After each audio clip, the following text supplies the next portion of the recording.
Okay, something just came to my attention. A friend of mine was doing searches for airline tickets, and she was coming up with problems on pricing and stuff. And one thing I noticed is I go to cheaptickets.com. It's one of the sites that I prefer. I usually get the best deal at www.cheaptickets.com. One thing I've noticed though using the site and most sites is you'll search something and you'll get a certain price tag. Let's say $1,000 for your trip. And then you want to compare prices, so you go to Orbitz or whatever other sites, or even within the same site, and you're looking at different prices.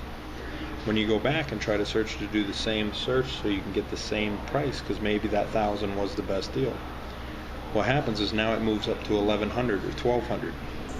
That's a pressure tactic these websites use. They have a program built in that basically says it tracks your IP, and if you were there and searched it before, it figures if you keep thinking the price is going to keep going up, what are you going to do? You're going to buy it real quick.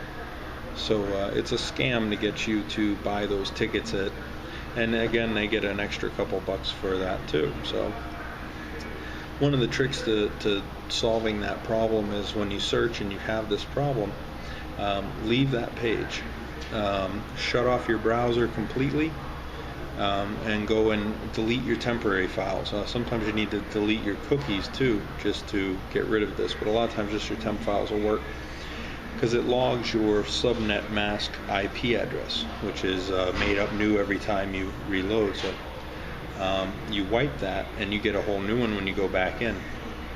It thinks you're a new customer again, then you do the same search and you'll get that same price again. That's just one trick to actually getting cheaper tickets online. And for many websites for buying products and everything, I've seen this particular program scam on many sites. So this is basically how you're going to do it. Let's go down to our control panel here. Alright, we're going to pull up control panel, as you can see. And here we're going to go to network and internet. Now again, I'm using Windows 7, but it's pretty much the same with most Windows programs. There you get the idea. So go to network and internet. Now internet options.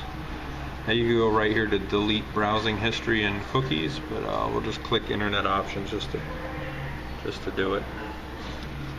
Okay, now here this window will pop up. Sorry about the reflections. Okay, so here you go, and then it says right here delete. Now I don't really want to delete mine right now, but here's your browsing history. So you could click delete and it would delete your browsing history. And that's pretty much all it is, internet properties. And that delete would get rid of all the files you don't want. And then you could go back and load your website. Let's see.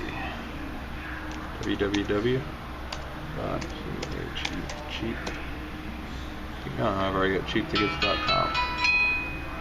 And then you can load your website again and go right on to it. Then do the same search over again and get your tickets for the price you were originally quoted. And this is just, like I said, just one thing. It's a pressure tactic to get you to buy the tickets, because otherwise a million people will join the server and just keep searching the tickets and searching tickets and never really buy nothing. So they figure this way you'll get scared. Oh no, what if it goes up tomorrow? Let me buy them now. Or they'll say there's only 2 left. Or if you search 2, they'll say there's only those 2 left, or whatever, those 2 tickets. So just be ready for that. It's not just Cheap Tickets, it's many of these websites, even big name websites for airlines. Almost all of the non-airline affiliated ones, like Orbitz or whoever, you know, I'm not saying for sure them, but you know, basically all these websites pretty much do it. So be ready for that, and this is a little trick to get around it, and then you can get the tickets cheaper. Okay, hope you enjoyed, and hey, Cheap Tickets, you want to kick me something for recommending you? Sponsorship. Alright, anyway, enough being a whore for the advertising community. Bye bye.